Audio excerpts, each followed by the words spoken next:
Donc voilà, Alors, est-ce que Lauriane, vous voyez mon diaporama ouais, on le voit juste, tu sais, on a comme ça? voilà, là c'est Ok, parfait. génial. Merci Lauriane. On te laisse la Merci. parole. Très bien. Bonjour à tous et merci pour votre participation à ce webinaire. Je vais me présenter très rapidement. Pour ceux qui ne me connaissent pas, je suis Lauriane Texier. Je suis ingénieure qualité et projet sur l'Omédie de Bretagne. Donc, j'ai pu participer à plusieurs projets, donc notamment sur les interruptions de tâches lors de l'administration des médicaments.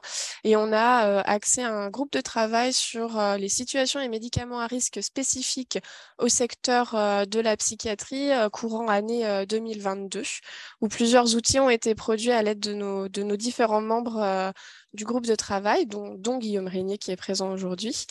Donc l'idée de cette présentation, voilà, c'est de faire un petit peu un récapitulatif de l'ensemble des outils qui sont à disposition sur notre site internet et qui sont un appui également pour élaborer et mettre en œuvre voilà, tout ce qui est apprentissage du médicament à risque et mise en application au sein de vos établissements, notamment sur la liste des médicaments à risque. Donc, pour faire un petit rappel très succinct, les médicaments à risque font partie du critère impératif sur les équipes maîtrisent l'utilisation des médicaments à risque. Donc, il y a 3 volets qui sont axés sur ce critère, notamment la transmission des bonnes pratiques et la mise en œuvre des bonnes pratiques au sein de l'établissement. Il y a également tout ce qui est sensibilisation et formation aux risques liés aux médicaments spécifiques et cette fameuse liste des médicaments à risque que l'on souhaitait développer. Donc, au sein de l'Omédie de Bretagne, on a identifié 3 grands leviers qui étaient nécessaires pour mettre en œuvre une politique de gestion des médicaments à risque. Donc, tout d'abord, c'était aussi avant tout d'obtenir l'adhésion des différents professionnels, des différents établissements, de la direction, des professionnels de soins dans les services. Et pour cela, on souhaitait vraiment faire en sorte que tout le personnel puisse participer à nos travaux et avoir aussi des retours d'expérience. Donc l'idée aussi, c'était de pouvoir communiquer de façon intensive les différentes bonnes pratiques, faire des rappels très ponctuels, mais de façon récurrente. Donc pour cela, les premiers outils qui ont été mis en œuvre sont sous une identité qui s'appelle Objectif Certif, pour lequel on a pu créer pour l'instant 2 capsules vidéo. Donc la première sur les bonnes pratiques d'administration des produits de santé, mais aujourd'hui celle qui nous intéresse le plus reste sur la bonne pratique liée aux médicaments à risque. Donc ces capsules vidéo sont disponibles sur notre chaîne YouTube et sur notre site internet. Et lors de l'élaboration de ces capsules vidéo, on a pu un peu récupérer les différents retours des professionnels sur le souhait d'avoir des outils simples à utiliser, rapides, donc moins de 10 minutes, dans l'éventualité où ces vidéos pouvaient être diffusées au sein des services avant la prise de poste, par exemple, et accessibles à tout moment. Le contenu, il voulait être un petit peu plus ludique avec des sensibilisations et des formations et c'est pour ça qu'on les a intégrés dans des modules e-learning où à la fin de chaque capsule vidéo, vous avez une dizaine de questions pour voir et récapituler en fait les bonnes pratiques à retenir, par exemple sur les médicaments à risque. Toutes ces capsules vidéo ont été élaborées en partenariat avec le centre hospitalier de Cornouailles, donc situé à Quimper. Et on a mis aussi en valeur les professionnels de cet établissement, essayer de reprendre les bonnes pratiques de l'établissement pour pouvoir aussi partager leurs expériences et leurs pratiques. Donc là, moi, je vous invite à les consulter. Je vous ai mis le lien YouTube voilà, qui vous permet de vous rediriger vers ces capsules vidéo et éventuellement me faire part de vos retours si vous en avez.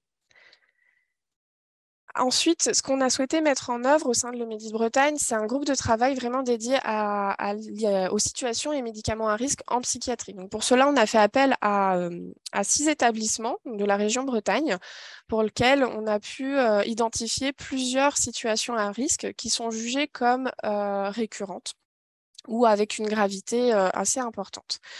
Donc, comme vous avez pu le constater, dans le cadre de la certification, on parle beaucoup de médicaments à risque, mais en fait, cela va au-delà de ça. C'est aussi une situation. Le médicament peut être lié à la situation, un contexte particulier, une situation dégradée. Et donc, aujourd'hui, nos travaux voulaient mettre en valeur ces éléments-là et non pas juste un médicament, un produit. Donc pour cela, on a identifié 6 situations et médicaments à risque en psychiatrie. Donc là, je vais vous les énumérer, mais vous les avez en libre accès sur notre site internet. Donc le premier est relatif au parcours de soins et aux médicaments à action prolongée, donc comme les neuroleptiques. Le deuxième est en lien direct avec la gestion de l'identité-vigilance du résident lors de l'administration de ces médicaments. Donc ça peut aussi s'étendre du côté médico-social. Le troisième est directement en lien, celle-ci, avec la méthadone. Donc, comment gérer les informations recueillies auprès du patient et évaluer aussi le déclaratif du patient. La quatrième fiche est en lien avec la sécurisation du circuit du médicament lors de situations d'urgence, donc notamment avec les interruptions de tâches. Le cinquième, c'est en lien avec les médicaments antipsychotiques dans un contexte d'agitation complexe en chambre d'isolement. Donc là, on le voit bien, hein, une situation particulière, la chambre d'isolement. Et la sixième est en lien avec la continuité de la prise en charge médicamenteuse somatique. Donc tous ces éléments-là figurent dans une fiche. On a essayé d'identifier des cas cliniques, donc plus ou moins fictifs ou inspirés de faits réels, pour lesquels vous avez à chaque fois un descriptif avec qui, quoi, où et quand et comment. Et on a associé à ce cas clinique une identification en fait de tous les facteurs contributifs à l'erreur ou à la presque erreur, également toutes les actions correctives et préventives qui seraient envisagées et possibles à mettre en œuvre au sein de vos établissements. Donc ces fiches, finalement, elles ont un objectif, c'est un objectif de sensibilisation et de formation. Évidemment, le contenu qui est présent dans ces fiches, ce sont des idées, ce sont des bonnes pratiques que nous avons pu recueillir dans les différents établissements, mais ils sont adaptables à votre service. Ce que l'on propose dans ces fiches, c'est pour aider à la discussion, permettre aux professionnels d'apporter leur retour d'expérience si vous souhaitez les mettre en participation active lors de l'analyse du cas clinique, par exemple, pour recueillir un maximum d'idées et puis faire un peu ce brainstorming qui vous permettra d'identifier les plans d'action, les actions à retenir. Donc pour cela, comme je vous l'ai dit, l'idée c'était de faire participer les professionnels. Donc ce qu'on a proposé de mettre en place, c'est un kit atelier, donc un kit atelier basé sur la méthode d'analyse de scénario, où l'idée était de faire une sensibilisation sur l'importance de la gestion des événements indésirables associés aux soins. Donc typiquement, vous avez une erreur qui arrive dans votre service et qui est en lien avec l'une des fiches que qu'on a produites. Vous pouvez récupérer ces éléments-là et puis peut-être en faire une discussion avec les professionnels du service. C'était aussi de faire émerger ces fameuses pistes d'amélioration qui seront adaptées à votre secteur d'activité, favoriser aussi un travail en équipe, voilà, que chaque professionnel se sente impliqué dans la sécurisation du circuit du médicament et harmoniser les pratiques des professionnels entre eux. Donc, dans ce kit atelier, vous allez retrouver plusieurs éléments. Donc, vous avez donc, les fameuses fiches spécifiques aux situations à risque que j'ai pu vous identifier. Vous avez également une fiche action qui fonctionne en mode projet, hein, voilà, pour que vous puissiez mettre en œuvre le projet et en adéquation avec la direction de votre établissement. Ensuite, vous avez également un guide sur l'organisation de la mise en place des ateliers qui peuvent être sous deux formats. Un format flash qui va être d'une durée entre 30 minutes à 1 heure grand maximum, qui pourra avoir lieu dans votre service, donc directement auprès des professionnels de soins. Donc généralement, ce sont les IDE. Et l'idée est de sélectionner une des thématiques spécifiques et qui vous intéresse et qui serait adaptée à votre secteur d'activité parmi les 6 qui ont été proposés. Donc, on recommande un petit groupe, moins de 10 personnes, pour travailler sur cette analyse de scénario. Il faut que les professionnels, évidemment, soient disponibles, hein, qu'il n'y ait pas d'interruption et que chaque personne puisse s'impliquer comme elle le souhaite. Et donc, toutes les fonctions concernées, évidemment, ce sont les professionnels de santé. Donc, d'après les retours que l'on a eus, et finalement, vous avez les IDE, mais il peut y avoir les médecins et les aides-soignants aussi qui peuvent être impliqués dans cette démarche. L'autre format, celui-là qui est un peu plus classique, est le format standard, où il y a une durée à peu près de 2h30 à 3h. Donc là, c'est des réunions plus conséquentes, plus importantes, où il y a une salle qui est réservée, où vous pouvez sélectionner plus de thématiques. Donc nous, on en préconise 3 parmi les 6 proposés. Et le nombre de participants est quand même plus important, on double, donc entre 15 et 20 personnes, où l'idée est de faire des petits groupes de 3 à 5 personnes pour discuter entre eux, faire émerger les premières idées. Et on peut associer tous les membres de la direction et les professionnels de santé. Donc typiquement, c'est des éléments qui sont mis en œuvre, notamment dans le cadre de la semaine sécurité patient, par exemple, où vous pouvez avoir des petits ateliers comme ça, où les gens s'inscrivent spontanément, viennent spontanément à l'atelier et assistent à cette analyse de scénario. Au niveau des animateurs, généralement, on préconise 1 à 2 personnes, un expert sur la prise en charge médicamenteuse et un référent qualité. Finalement, dans ce kit atelier, vous allez avoir 2 formats, donc l'atelier flash et l'atelier standard. Vous allez avoir les documents à pré-remplir, donc les documents plutôt vierges avec les facteurs contributifs et les actions correctives et préventives qui seront vierges.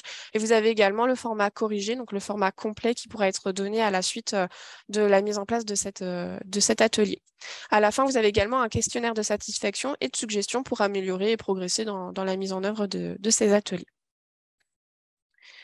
Donc, ce que je tenais à vous faire part pour cette présentation, c'est aussi le retour d'expérience de certains d'entre vous qui sont présents aujourd'hui à notre réunion, mais aussi le retour d'expérience du centre hospitalier des Pays de Morlaix qui ont pu mettre en œuvre différents outils d'analyse de scénario qu'on a pu produire au sein de l'Omedi de Bretagne. Donc, il y a évidemment ce fameux kit que je vous ai présenté aujourd'hui, mais d'autres outils comme les analyses de scénario avec les films qui sont « Et si on mettait en scène nos erreurs ».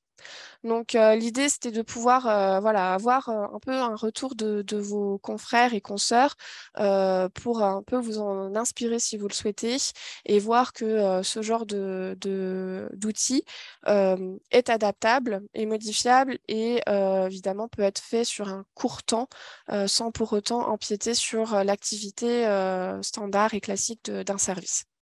Donc le retour d'expérience, on en a fait une petite vidéo qui est également accessible sur notre site internet.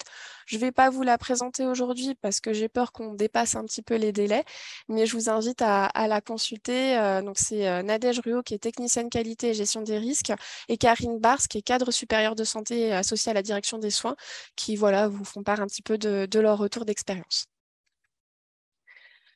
L'autre outil que l'on a élaboré et qui est, à notre sens, l'un des critères phares pour répondre à la certification des établissements de santé, c'est cette fameuse liste des médicaments à risque. Donc, ce que l'on a fait pour élaborer cette liste, c'était un peu un benchmarking de toutes les pratiques de nos membres de groupe de travail, groupe de travail psychiatrie, où on a repris avec eux leur liste des médicaments à risque. On a essayé d'identifier avec eux les éléments qui étaient récurrents entre 2 établissements, par exemple. Et on a essayé de faire en sorte de retenir d'une façon collégiale plusieurs médicaments à risque. Donc, il y en a 9 catégories de médicaments à risque qui ont été identifiées à l'aide du groupe de travail. Donc, il y a 5 catégories qui sont liées directement avec les never events, donc les événements qui ne devraient jamais arriver, et 4 autres catégories de médicaments qui sont également identifiées. L'idée de cette liste, c'est de pouvoir vous fournir une base. Donc évidemment, cette liste, elle est à travailler au sein de vos services pour faire en sorte en fait que vous ayez un petit peu un pré-mâchage de ces éléments-là, que vous repreniez vos événements indésirables, que vous puissiez alimenter cette liste de médicaments à risque avec vos propres médicaments que vous avez déjà identifiés au sein de votre service.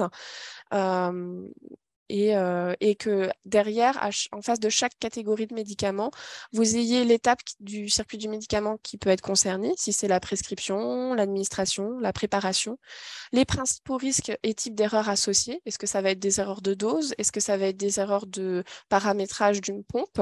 Est-ce que ça va être des confusions de produits? Et ensuite, vous avez toutes les bonnes pratiques qui ont été identifiées. C'est une liste non exhaustive, mais qui pourrait vous aider et vous inspirer au sein de vos services. Donc, il faut savoir que cette thématique, on l'a travaillée dans un premier temps avec le groupe de psychiatrie, mais aujourd'hui, on a déjà commencé notre groupe de travail sur la pédiatrie et on souhaite l'étendre à la HAD, à la gériatrie et aussi aux dispositifs médicaux.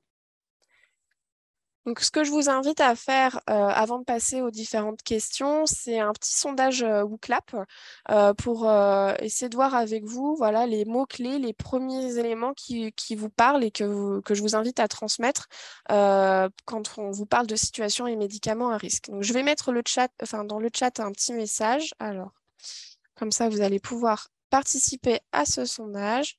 Tac. Et je vais vous partager mon écran. Donc, c'est une question, hein, c'est ça, C'est Lauriane? ça. En fait, ça va être sous un nuage de mots-clés. Donc là, je pense que vous avez le QR code si vous souhaitez le faire avec votre téléphone. Sinon, vous avez le lien dans le chat. Et en fait, mince, ça vous montre pas. Je ne sais pas si vous le voyez. On n'a pas le QR code, je pense, ou je me trompe, mais... En tout cas, il y a bien Alors, le lien dans le chat. et là, donc, est-ce que vous voyez mon écran? Ouais, là, c'est quel mot pour situation médicale? Voilà, c'est ça. Donc, si vous pouvez, voilà, spontanément mettre les noms, les mots qui vous parlent quand on vous dit situation et médicament à risque. Est-ce que c'est un médicament en particulier? Est-ce que c'est une situation en particulière? Est-ce qu'il y a des besoins aussi? Donc, ça, je vous invite à remplir ce petit booklap. On se dit 30 petites secondes, une petite minute pour pouvoir partager vos idées. Ok. Et vous pouvez revoter par-dessus en mettant, voilà, s'il y a des gens qui sont en accord avec clozapine, bah voilà, de pouvoir réappuyer dessus.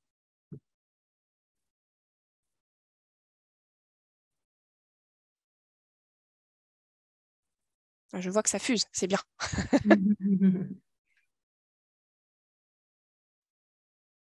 Donc il y a clozapine qui ressort quand même bien. Injection retard, oui.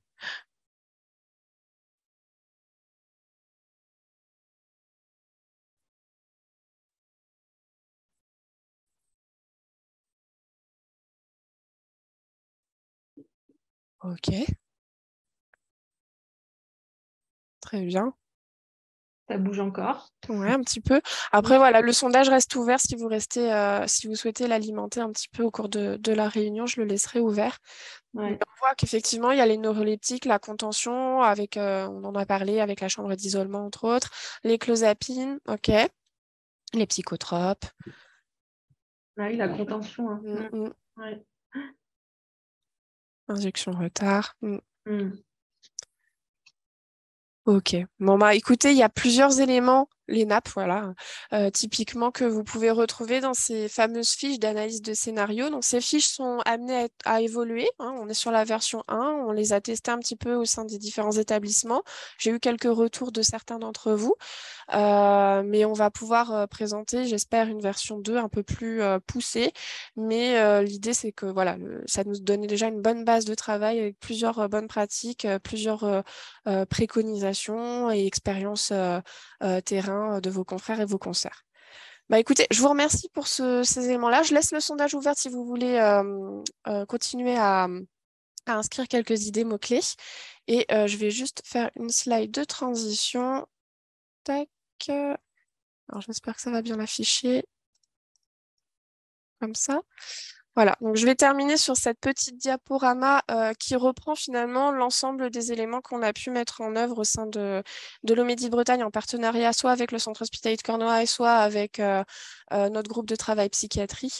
Donc on a cette fameuse liste des médicaments à risque qui est maintenant un nécessaire et qui doit être vraiment spécifique à votre secteur d'activité, qui doit reprendre les médicaments du service, mais aussi dans un contexte de situation. On a toutes les bonnes pratiques professionnelles qui sont issues d'expériences terrain. On a aussi des outils. Aujourd'hui, je ne vous les ai pas présentés, mais sur les outils de sécurisation liés aux Never Events, on a toute une boîte à outils spécifique aux 12 Never Events identifiés. Et on a d'autres outils de scénarios inspirés de cas cliniques que vous pouvez retrouver notamment sur Et si on mettait en scène nos erreurs, où il y a un guide méthodologique avec plusieurs films aussi qui ont été filmés. Donc ça date un petit peu, c'est en 2013, mais les erreurs sont toujours existantes dans certains établissements et à juste titre sur les retours, les expériences, les modifications des services. Donc, pour pouvoir améliorer et éviter ces erreurs ou presque erreurs, on vous propose de travailler avec ces différents outils. Donc, je vais laisser la main à Guillaume Régnier, qui va vous présenter en fait comment ils ont pu travailler autour du médicament à risque, dont Romain Bellet, qui a fait partie de notre groupe de travail sur la psychiatrie. Merci Lauriane pour cette belle transition aussi. Donc on va laisser ouvrir le micro à nos collègues de Guillaume Régnier. Médicaments. Oui. C'est qui commence bien, Anaïs? Je me rapproche de vous. Oui, c'est bien. C'est bon, on a bien votre diaporama. Merci. Vous nous entendez du coup? Oui, on vous entend très bien. Oui. Alors bonjour à tous et merci pour cette invitation. Donc moi je suis Romain Bellet, je suis pharmacien et responsable du management de la qualité de la prise en charge médicamenteuse sur le centre hospitalier Guillaume Régnier. Donc je vais vous présenter donc les travaux que nous avons menés sur les médicaments à risque sur notre établissement. Donc, juste en termes de contexte, nous, avant la certification, il y a encore quelques mois, on n'avait pas de liste de médicaments à risque clairement établie sur l'établissement. On avait déjà identifié, bien sûr, les médicaments avec une iatrogénie particulière, des médicaments déjà à risque, des classes médicamenteuses à risque, avec déjà des mesures barrières qui étaient déjà en place sur notre établissement à chaque étape du circuit du médicament. Mais voilà, il n'y avait pas de nomenclature claire et définie, il n'y avait pas d'étiquetage spécifique médicaments à risque. Donc, lorsqu'on posait la question aux soignants de nous citer les médicaments à risque, ils ne pouvaient pas y répondre faute de liste clairement établie. Mis à part, bien sûr, les Never Events qui étaient clairement identifiés dans les unités. Donc, dans la préparation de la certification V2020, donc c'est un critère impératif, la maîtrise des médicaments à risque. Donc nous avons monté un groupe de travail pluridisciplinaire composé de pharmaciens, médecins, infirmiers, préparateurs en pharmacie et responsables qualité. Donc ce groupe de travail avait 3 objectifs. Le premier était d'élaborer cette fameuse liste de médicaments à risque. Il y avait également, donc un deuxième objectif, c'était la création de supports de communication justement pour faire le relais auprès des équipes. Et enfin, justement, de travailler sur la communication auprès des équipes, comment toucher un maximum de personnes sur cette nouveauté sur l'établissement. Donc, sur l'élaboration de la liste, donc ça rejoint un peu la présentation qui a précédé. Donc, comment la liste a été élaborée? Donc, on est parti déjà, de la liste des Never Events de la NSM, bien sûr. La liste des médicaments à risque donc de l'Omédie de Bretagne que l'on a vu juste avant et auquel on avait participé au groupe de travail. Et on l'a, bien sûr, cette liste a été adaptée avec nos pratiques sur l'établissement, avec notamment en fonction de certains médicaments, du volume de délivrance, d'une iatrogénie particulière ou des événements indésirables qui avaient eu lieu sur notre établissement. Et donc, on a fait varier cette liste en ce sens.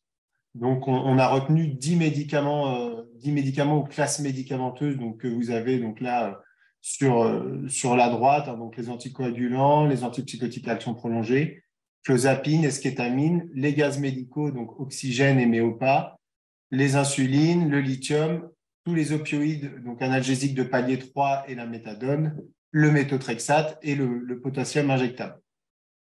Donc là, le travail sur cette liste, il a été relativement simple, on va dire. L'idée, c'était de ne pas avoir une liste qui était avec trop de médicaments pour qu'elle soit absorbée facilement par les équipes. Donc, c'était de trouver un juste milieu, donc, tout en rappelant à chaque fois que les erreurs ne sont pas plus fréquentes avec ces médicaments, mais elles ont plus de conséquences pour les patients. Donc, sur l'élaboration de la liste, donc, une fois qu'elle a été faite, il a fallu communiquer auprès des équipes.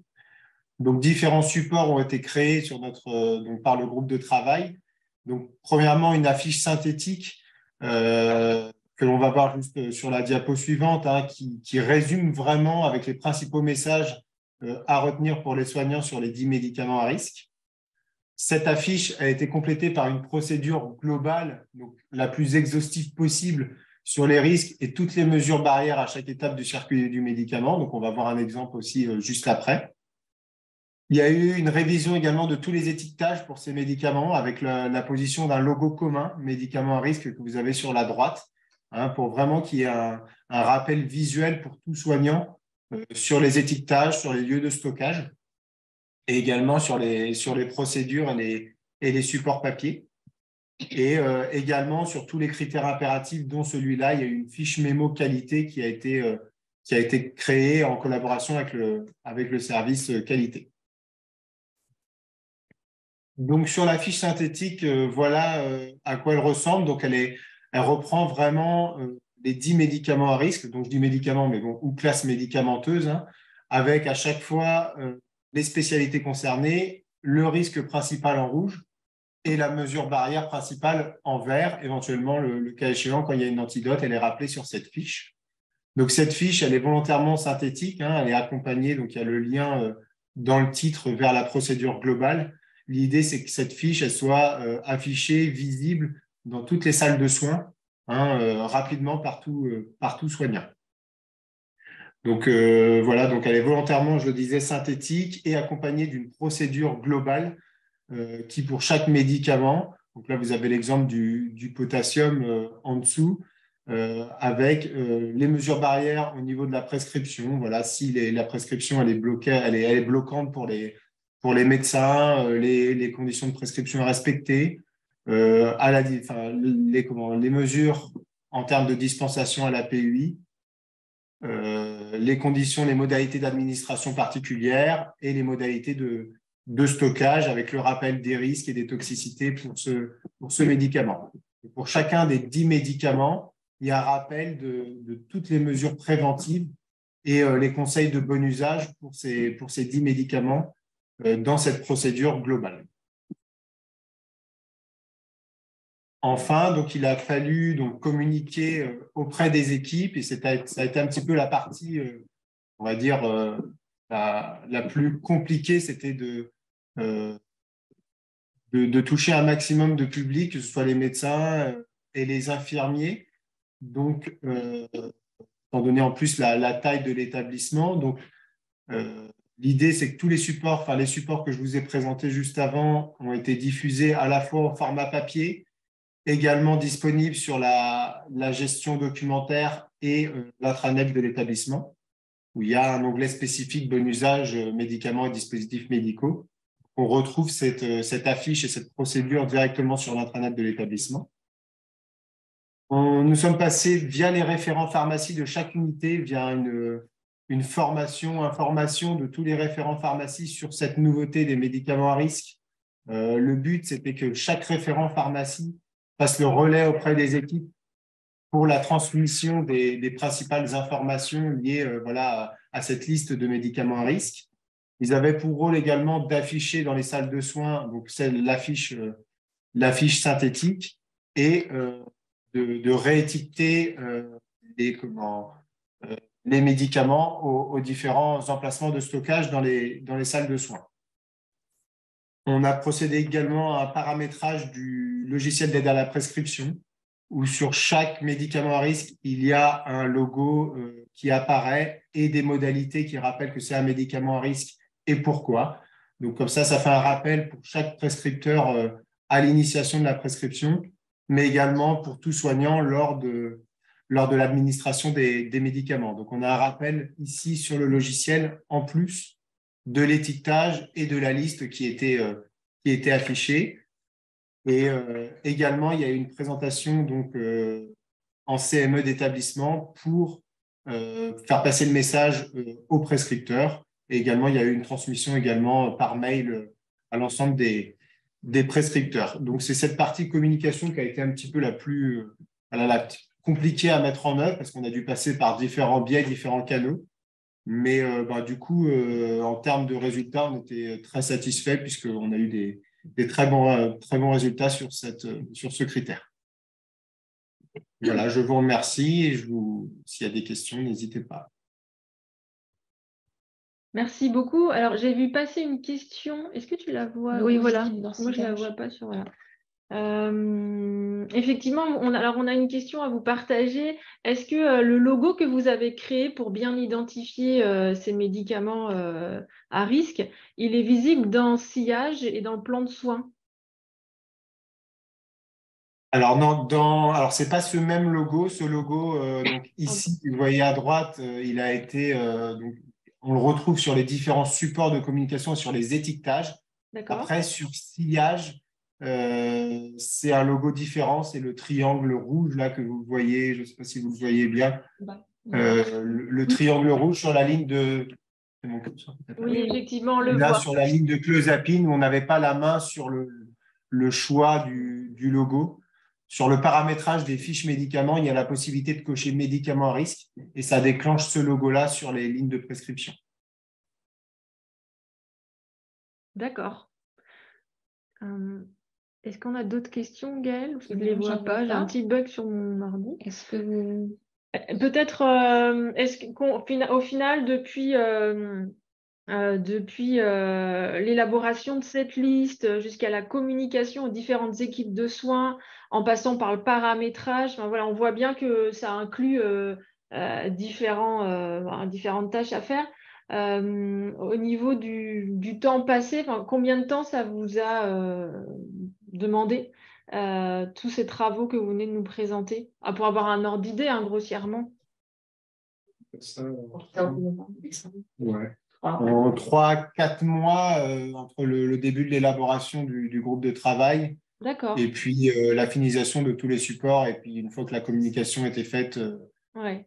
entièrement, Ok. voilà, ça a été assez compliqué. C'est vraiment cette partie, autant l'élaboration de la liste, elle a été assez rapide, on s'est vite mis d'accord sur les médicaments. Bon, il y a eu un temps pour la création des différents supports, bien sûr, mais c'est vraiment, étant donné la taille de l'établissement, c'est vraiment l'étape de communication qui a été longue. Encore une fois, le travail sur les médicaments, même s'ils n'étaient pas identifiés en tant que tels, il y avait déjà des choses de fait sur le circuit en lui-même. Les mesures étaient déjà mises en place, donc ce travail-là était déjà fait. C'était vraiment la nomenclature et cette nouvelle liste sur laquelle il fallait communiquer. Ça a été assez long. Alors, pour faire un lien avec une question qui est posée, et puis aussi le fameux critère dont vous parliez tout à l'heure dans le manuel de certification, hein, celui sur la maîtrise de l'utilisation des médicaments à risque. Dans ce critère, en fait, il est demandé que la liste des médicaments soit adaptée à l'unité. Et puis, effectivement, une collègue aussi dans le chat nous demande, est-ce que cette liste est spécifique aux populations ou aux filières? Est-ce que, à partir de cette liste générale, vous avez fait un travail d'adaptation aux populations, aux services? Est-ce que vous avez décliné ce document qui, si on a bien compris, qui est commun finalement à tout l'établissement? Alors, ça n'a pas été fait encore, enfin, pas encore. En tout cas, c'est en projet. Alors, l'idée, comme c'était une nouveauté, c'était déjà que ça soit adapté on va dire, à toutes les unités de psychiatrie. Le prochain objectif, c'est déjà de faire une liste propre à la pédopsychiatrie. D'accord. En termes de population. Et après, on verra si on pourra la décliner différemment pour d'autres populations ou d'autres unités plus spécifiques. En tout cas, pour l'instant, elle est commune à toutes les unités de l'établissement, mais ce sera la deuxième partie du travail. Juste pour rebondir sur ce que Romain a pu dire, effectivement, dans nos prochains travaux au niveau de l'Omédit, on avait porté cette réflexion aussi d'avoir, est-ce que, donc là c'était notre groupe de travail pédiatrie, est-ce qu'il fallait bien définir dès le début si c'était le nourrisson, est-ce que c'était de la néonate, etc. Donc c'était parfois un peu compliqué. Donc nous, on est parti sur un système plutôt de type d'hospitalisation. Est-ce que c'est de l'hospitalisation continue ou discontinue, hôpital de jour ou pas, etc. Ok. Très bien. On avait une petite demande de précision dans le chat aussi sur le fameux petit logo. Est-ce qu'il est visible sur le plan de soins IDE? Et une personne nous répondait, il sera visible sur le plan de soins dans une future version de Sillage. C'est ça, docteur Bellet? Ouais, c'est ça. Enfin, actuellement, c'est bien ça. On le voit sur la prescription, mais pas sur le plan de soins. C'est pour ça que nous, on a rajouté en plus du logo des modalités d'administration. C'était la petite infobulle qu'on voyait, la médicament à risque, là, risque d'agranulocytose pour la clozapine. Ça, c'est visible par les infirmiers, par contre, directement sur le plan de soins. D'accord. Au moment de l'administration des traitements. Très bien. Eh ben, merci en tout cas pour ces 2 présentations. Je ne sais pas si vous vouliez ajouter quelque chose ou une dernière information, ou faire passer un message à nos collègues sur cette première partie sur médicaments à risque, que ce soit Lauriane, docteur Bellet, ou ça vous va? Alors, il n'y a pas d'autres questions pour le moment, donc c'est bon pour vous? En Ouais. tout cas, on reste joignable si besoin, s'il y a des interrogations, il ne faut pas hésiter à nous recontacter. Merci Lauriane.